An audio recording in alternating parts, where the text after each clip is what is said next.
2 நாள் அரசுமுறை பயணமாக பிரதமர் நரேந்திர மோடி இன்று மலேசியா புறப்பட்டு செல்கிறார். மலேசிய பிரதமர் அன்வர் இப்ராஹிமின் அழைப்பின் பேரில் அங்கு செல்லும் பிரதமர் நரேந்திர மோடி இருதரப்பு உறவுகள் மேம்படுத்துவது குறித்து முக்கிய ஆலோசனை நடத்த உள்ளார். வர்த்தகம் மற்றும் பொருளாதாரம் வளர்ந்து வரும் தொழில்நுட்பங்கள், எரிசக்தி மற்றும் கல்வி உள்ளிட்ட முக்கிய துறைகளில் ஒத்துழைப்பை வலுப்படுத்துவதில் இருதரப்பு பேச்சுவார்த்தைகள் கவனம் செலுத்தும் என்றும், இரு தரப்பினரும் பாரம்பரிய துறைகளுக்கு அப்பால் தங்களின் ஈடுபாட்டை விரிவுபடுத்த விரும்புவதாகவும் மலேசியாவிற்கான இந்திய தூதர் PN ரெட்டி தெரிவித்துள்ளார்.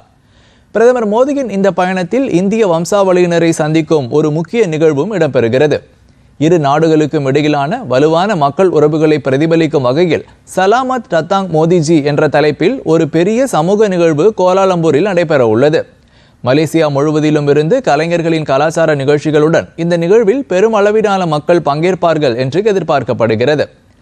இந்தியா மலேசியா உறவுகளில் வளர்ந்து வரும் நெருக்கத்தை எடுத்துக்காட்டும் வகையில் இந்த சமூக நிகழ்வில் பிரதமர் நரேந்திர மோடியும் மலேசிய பிரதமர் அன்வர் இப்ராஹிமும் கூட்டாக உரையாற்ற உள்ளனர். நாளை தூதுக்குழு அளவிலான பேச்சுவார்த்தைகள் மற்றும் புரிந்துணர்வு ஒப்பந்தங்கள் பரிமாற்றம் ஆகியவை நடைபெற உள்ளன.